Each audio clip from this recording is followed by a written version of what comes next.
am so honored. I am so honored. You all do not know how great and amazing this man is. Should I call you Doctor or should I call you Colonel Shabazz, sir? You can just call me Chaplain. Yes. You all, I got a series of questions. I'm going to do a beautiful interview with Colonel Shabazz, Chaplain Shabazz. He is the first commissioned Islamic chaplain. That's right. And we are so proud and happy, especially me, Thank you. to find out and know more about yourself. So I'm going to start off. I'm going to do a little egg icebreaker, you know, whatever you want to call it. Yeah. Sir, what's your favorite MRE meal? Well, they have, I don't know if you know, they got halal MREs. Oh, they do? So we were the first Muslims to come in, and so we got our own meals. They call halal meals for Muslims. They call permissible meals for Muslims. So I never got one of those. I need to you need to be Muslim. I got to go to Supply. So you can go to Supply. They got a 90-day supply. Just put the NSN in there. You can get halal MREs. They great too. They great too. I'm gonna try that. I'm gonna tell you if it's good, man. I'm gonna try. I'm gonna do a video trying it. Yeah. Also, question number 2. If you had to compare your leadership style to a character from a movie, what movie would it be and why? What movie would it be? My character would be Denzel Washington in Training Day. I know that's crazy, right? What? He was the bad guy. He was the bad guy, but if you understand who I am, like I'm the first Muslim chaplain, so sometimes people do a lot of disrespect of me because I'm Muslim. I've been in 20 years, and they see the crescent, and they think that I'm fighting for the enemy and all that kind of stuff. So if I could do a character, I would be Denzel Washington. Yeah, you remember the scene? I put cases on. That's a good That's one. right. If I could be that, that's what I would be. But since I'm the chaplain, I'll be like, God bless you. That's illegal. I like that. I like it. That's right. Sir, what's the weirdest piece of advice you ever received from a soldier? The weirdest piece of advice that I've received from a soldier is that I need to be more chaplain-like. What does that mean? Well, you know, most people think I'm just a little bit too out there, you know, a little bit too loud, a little bit too showy, you know, talking about my degrees and my career and stuff all the time. That's weird because most people don't even know chaplains. Nobody even comes to see chaplains because, you know, maybe they're a little weird sometimes. But by me being out, me being on the internet, people get to see me, talk to me. I get to meet people like you. You got my first coin from USAPAC. I did get the first coin. That's right. So, you know, me making myself approachable, I think it works. Now, I could stay in the back. I could be bougie. I could take my degrees. I can go sit on my couch and tell people how great I am. But that is not what a chaplain is supposed to be. A chaplain is supposed to be a person that helps people. So I don't know if you know it or not. I put 81 people through officer school. What's the first thing I asked you? You told me about it. I want to be number 82, y'all. That's right. So I go out and try to do that and help soldiers. I live my life to help soldiers. I like that. I respect it. I like the chaplain you are, though. Thank you. So don't take that soldier advice. Keep it. We like the one he is. I love it. Thank you. Number 4. If you could create a new Army tradition, what would it be? The Army tradition would be for people like me. When I say people like me, people who are of rank, to spend a day or two with soldiers who are E5 and below. I think they're going to love that one. I think it's important, you know, because you don't know my story, but maybe you know my story. I was an hour away from suicide, and I was on extra duty. I just received my second Article 15. Sergeant Major comes down, and he takes my hand, and he says to me, man, I'm going to get teary-eyed, but They'll make me cry. he said, you know, you are more than your poor self-esteem. You know, you are more than your poor self-worth. And I believe in you. And when he said he believed in me, it gave me confidence to be something in life. And so I spent all of my time trying to make him proud. You're going to make me cry. And what was his name? His name is Command Sergeant Major Jonathan Ballard. Oh, you still remember his name to this day? Absolutely. And that's part of the reason I do what I do, because, you know, it means the world to a soldier for me to walk up in the PX, full bird colonel, and say hi to them. Can I help you? with anything. Give them my number. Did I give you my number? He did. And say, anything you need, let me help you with. It means the world to soldiers. So if I could change something for a day, that's what that'd be. I really would appreciate that. That was from the heart too. Yeah. Oh my God! Don't get me emotional, sir. Sir, have you ever had a moment where you accidentally used military jargon in civilian settings Always. and got funny looks? No, I'm always. I'm 100% soldier, right? So if people say something to me, I say, "Who?" Roger that or whatever. I don't. It's hard for me being an authentic person to change who I am once I'm in the civilian world. You know what I'm saying? So yeah, that's who I am. I use it all the time. I like it. Yeah. What's the funniest nickname you've been given or heard in the Army? Well, they call me the MRE officer. The MRE because of how I... No, because it's got a crescent on the MRE. You never looked at it, right? Oh my gosh, I gotta read that. Yeah, the guy thought I was the MRE officer. Just recently, they asked me if I'm in the Space Force. And do I work for NASA? Because you won't see any of these. There's only 5 of us in the Army. Oh, is there any other branch like Air I think Force? it's 1 in the Air Force, and there are no more in the Navy. Wow, what's crazy? I know you said it's 5. You the only one I met that's size of 5. You probably won't see another one your whole career. Oh wow. I mean, we too spread out. You know what I'm saying? So they put us in different regions so we can take care of the different populations. And you said you are the USERPAC chaplain over the whole Pacific. Yeah, I'm the USERPAC command chaplain, so that means I am the top chaplain in USERPAC. So all of the chaplains that you see, they fall under USERPAC, and that means I'm the top guy. He's the top dog. Whoa! Whoa! Can you get promoted to general? Can a general be a chaplain? There are 2 generals. One is a 1-star, and the other one is a 2-star. There has never been, obviously, a Muslim chaplain to be a general officer, because I'm the first person that has made it to this rank of colonel. He the first colonel. I'm the first person first Muslim to be a division chaplain, first Muslim to be a colonel, first Muslim to work at a 1-star command, first Muslim to work at a 2-star command, first Muslim to work at a 3-star command, first Muslim to work at a 4-star command. So there's never been a Muslim general. So could I?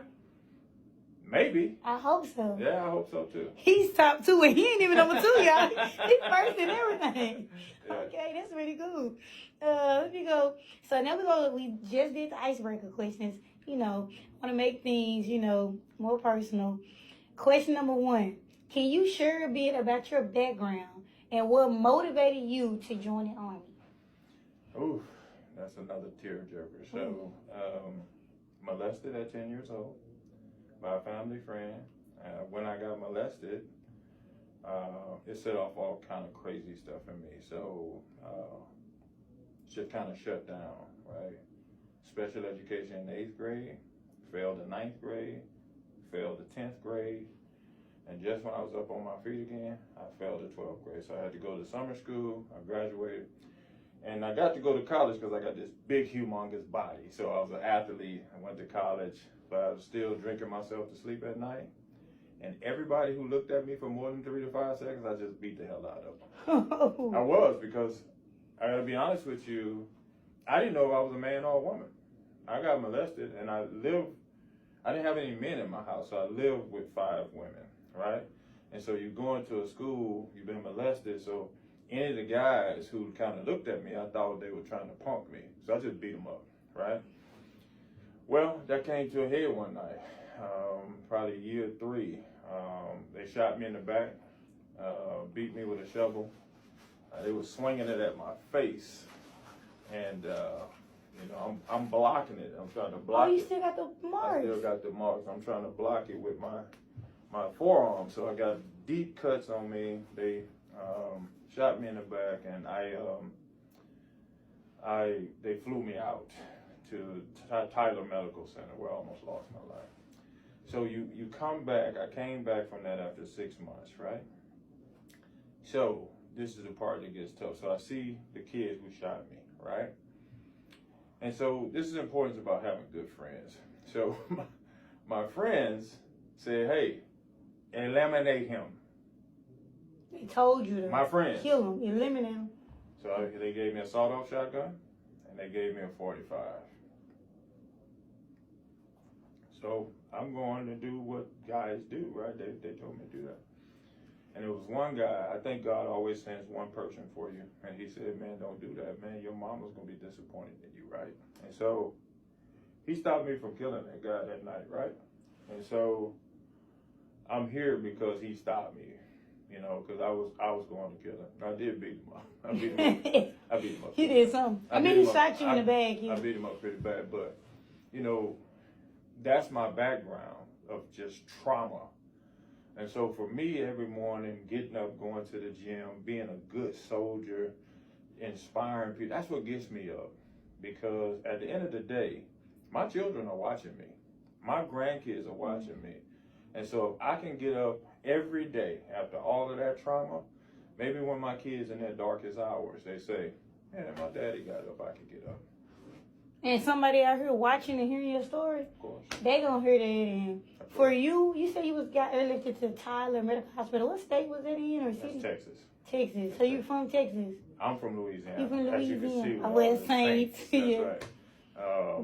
But I was in school in Texas. And it happened in Texas. That happened in Texas. It's still Louisiana and Texas in the South, but you probably got some viewers from the South. Yeah. Somebody battling molestation, Yes. sexual abuse, assault, That's right. and they probably feel as though they don't have a way out, or they want to kill somebody or eliminate somebody. That's right. And your story, because what happened back then, that's what I love about you. Yeah. Because what the phrase is not about how you start, it's about how you finish. That's right. Because he said you failed to what? 8th grade, 9th grade, That's right. 10th grade. That's right. He got 2 doctor's degrees. What? 4 masters? Bachelor's degree? That's right. That ain't nothing but God. I don't know what it is. I mean, Or do you say Allah? Do you say God? God and Allah, same thing. One is in Arabic and one is in English. Oh, so Allah is Arabic. Allah is just an Arabic word for God. Like Elohim is a Hebrew word for God. Jah is an African word for God. Right? But in English, it just means God. And you speak Arabic. What shamsi what duhaha welcome إذا جلاها والنهار إذا جلاها والليل. Yes, I I speak love Arabic. it. You can sing in Arabic too. It sounds good. That's right, thank you. That's pretty cool. I wish I could. I need to learn something. I learned that at 29. Oh, you look very young too. I'm pretty young. I'm 55. You are young. You are young. You said you've been in how many years? 28? 33. 33. I've been married 33 years. I've been in the military 33 years. I wanted to come in the military to get some discipline and be able to be a good husband and a good father to my children. That's good. I bet they're so proud of your wife and your. Yeah, I hope they're proud of me. I just know that. I hope they're proud of me. If I'm proud, I didn't even grow with you. I know they are. Yeah. I know they are. Yeah. Okay, I'm sorry. So, question number 2. What has been the most rewarding experience of your military career? The most rewarding experience is to get to see people cross over from enlisted to officer. I gotta be honest with you. They invite me to their ceremonies. I go speak at their ceremonies, and to pull, I won't say kids, but to pull young soldiers who sit on my couch in tears, who can't even get up to have self-esteem, and I raise them up after 2 or 3 years. They go to school and they become officers. Phenomenal for me. I do that over and over, and that's my life mission, to make sure. If I got to keep bringing you back to you. What was the first question? What you doing in school? What you want to be an officer? Take my number. That's the question that I ask soldiers over and over and over. You gotta make me I want to be number 82. Make me number 82. That's right. That's right. How do you balance the demands of your role with personal time and family time? Well, you know, I think most people waste 8 hours a day, right? Mm-hmm. Most people waste 8 hours a day. So I took a different approach because I wanted to be in my kids' life. I wanted to be a good husband to my wife. So I get up at 3:30 in the morning and I go to the gym. So I get all my PT stuff done. I come home, I take me a little 20-minute nap, and then if my kids had to go off to school, I'll make sure I'm up with them. The wife is cooking, I'm putting them clothes on, stuff like that. So that part is done. I go to work, and at lunch, when most people kind of lollygagging off, I'm typing on papers, right, to make sure I got my education. That's how I got all those education. I've been in school for 25 straight years. Do you get tired of it? I do, and it's boring. However, if you talk about breaking generational curses, you got to be the person to break them. So did your family go to college and get degrees? Are you the first doctor in your family? I'm the first doctor in my family, but I made sure my wife got a good degree. She went to school at night. She got her degree. My daughter's got degrees. My son got degrees. Yeah. Y'all, excellence in your family. Black excellence. Well, yeah, absolutely. But I think you got to set the standard for that. It's just not going to haphazardly happen. You know, it's like we tell our kids to read, right? Yeah. And they see you watching TV all that day. You tell them how important education is, but they see you watching TV all day. They saying, yeah, Mom, that TV is important. Reading is not, right?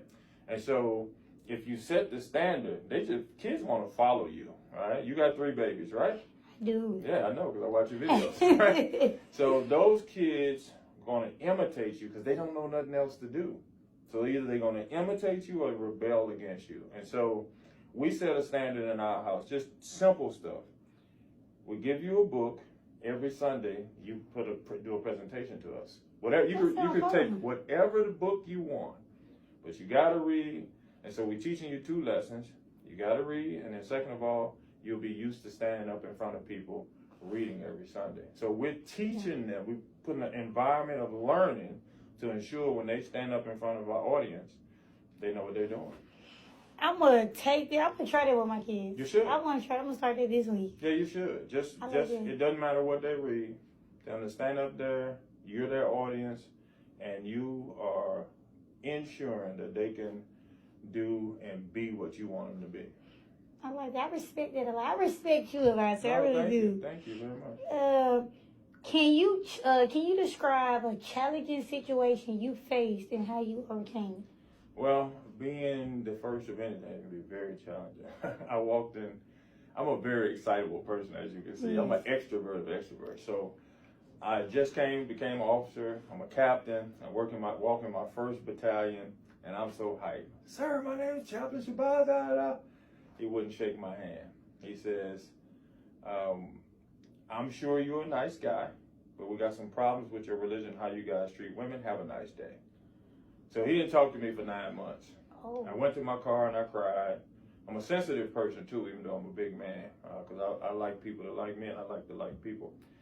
I went to my car and I cried and I said, you know what? I'm not here for him anyway. I'm here for these soldiers. That's why I became a chaplain. So you probably won't hear me going around quoting 10,000 scriptures and, handing out Bibles or Qurans. I'm here to help people. So that was my mission. And I'm glad that happened because it made me realize I'm here for these soldiers. And so I went out and did my soldier thing. And after 9 months, to his credit, he came in front of the battalion, gave me a coin, and he said, I have wronged this officer. Oh, he rewrote his wrongs. Well, I helped him do that because I was effective. So sometimes we get so in our feelings because people discriminate against us, sexism, racism, discrimination. Go out and do your thing. There's an old saying, my dear niece, it says, some of the strongest people in the morning cry themselves to sleep at night.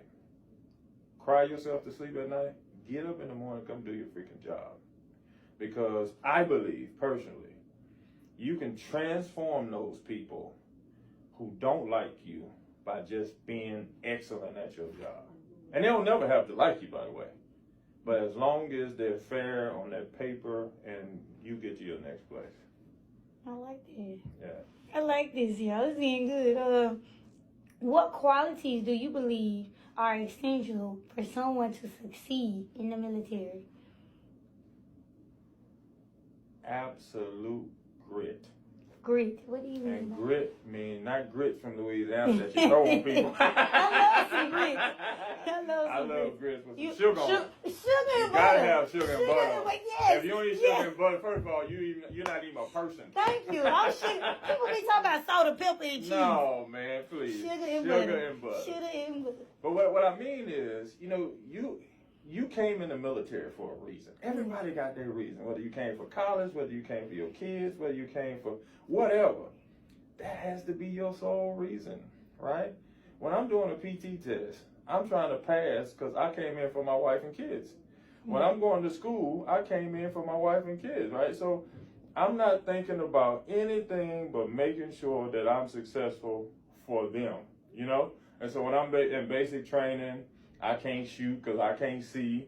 You know, I pull out my wife and kids' pictures, start crying, and then I just stayed out there all day until I passed. You know what I'm saying? It's not that you ain't gonna get angry. It's not that you're not gonna be mad. It's not that you're not gonna be frustrated. But why the heck did you come in?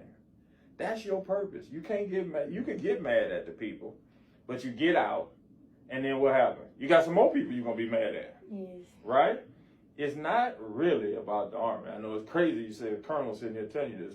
It's not really about the Army. It's about you and what your goals are. The Army benefits from that, but guess who benefits more? Me. You.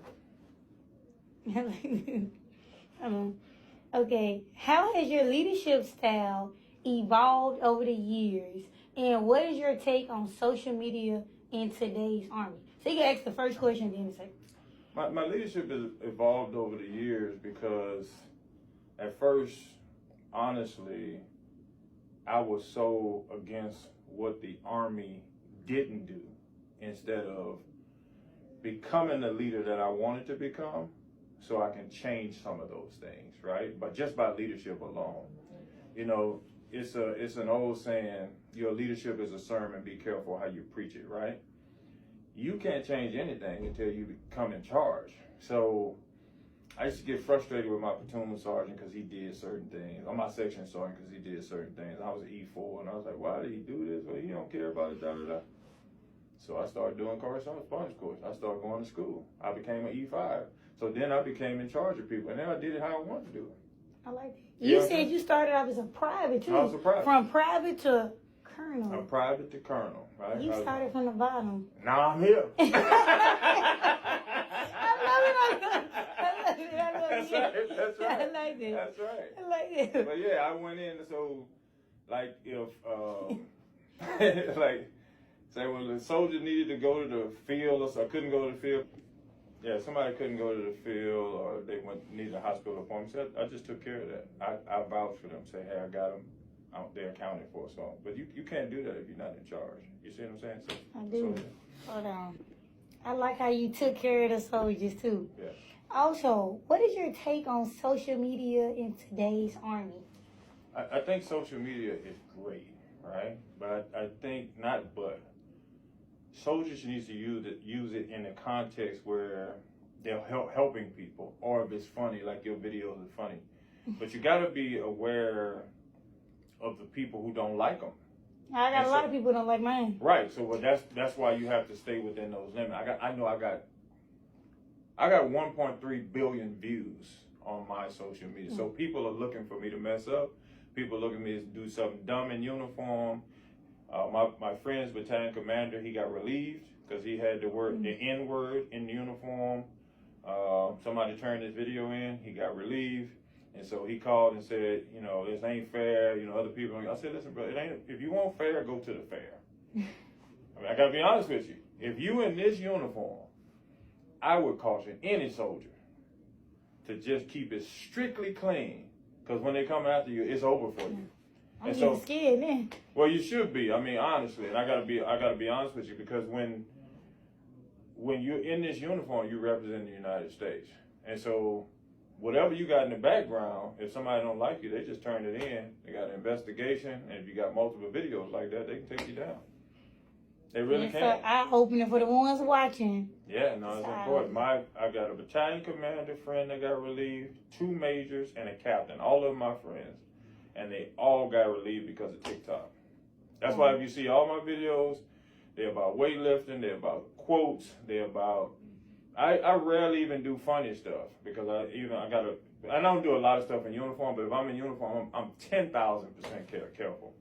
That makes sense too, because you got a lot to lose. Well, we all do. Well, we do. Yeah, I mean, you got. But they'll put you on the Army time. Well, I'll be in Army versus time. me. For sure. Yeah, if you on the. Yeah. Yeah, I'll be on Nightline News. Yes. Reported live. CNN. Mine to be swept under the rug. Yours to be blasted everywhere. That's true. The former used to pack chopper. They have a picture of you. Hey, I'll be in there like. Yeah, they be using the most off-guard pictures of these people. That's right. Yeah, so sir, what advice would you give to someone considering a career in the military, sir? 100% do it. I would too. Well, you have to, because it is no other place in the nation that gives you this many opportunities and to go to school, if you use it correctly, to go to leadership schools to grow and become free education, free medical, free dental. People say, well, you got to go to war. Well, not if you choose the right job. If you're in the infantry, yeah, you're probably going to be kicking down some doors. But if you come in, you get good advice from people like me or you who've been in, you can tell people what job to choose. And you come in and get all of those benefits. I'm not saying you have to stay 20 years. You don't have to stay 20 years. But I think you should, at any organization you're in, whether you like it or not, you should get the most out of that organization. Because it's not only benefit you, it's going to benefit your kids. That's true. I believe it. Can you share a memorable story from your time in service? Man, I got so many memorable stories. I mean, just being who I am. I was in the Wall Street Journal. Oh, that's pretty I cool. was in the Washington Post, New York Times, Good Morning America, Dateline. I've been on a number of shows just because I'm breaking all of these glass ceilings. Army Times. For good. For good, right? And then I meet a celebrity, y'all. I met a celebrity. yeah, and just I was in Kuwait and I spoke to 6 million people. I was the guest speaker over in Kuwait. So it's been a lot of stuff. Honestly, it's a lot. I mean, but I'm grateful that I had the opportunity. Really. That's pretty cool. No, I'm talking to something. How do you stay motivated and focused during difficult times, sir? I see your face.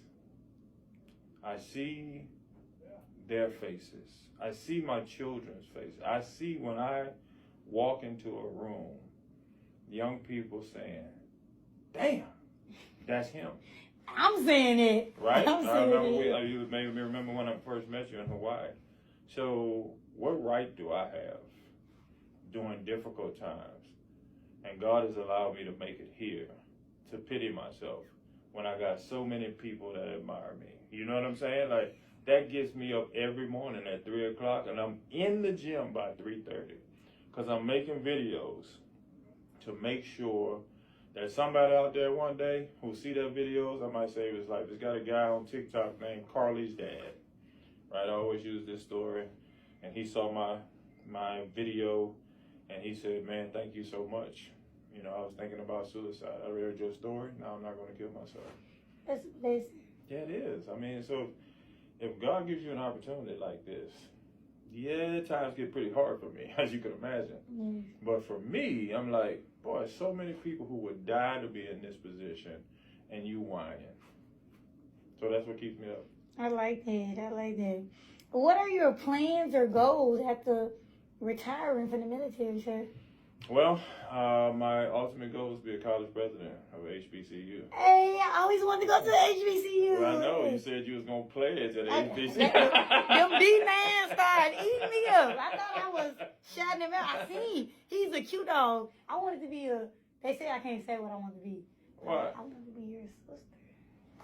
The Delta? Yeah, oh, you said it, yeah. Why you can't But they say you're not allowed to say what you wanted to pledge. That's what they said in the comments. Well, that's not. Well, you know, people are funny about stuff, but when I told people I wanted to be Omega, of course the Omegas,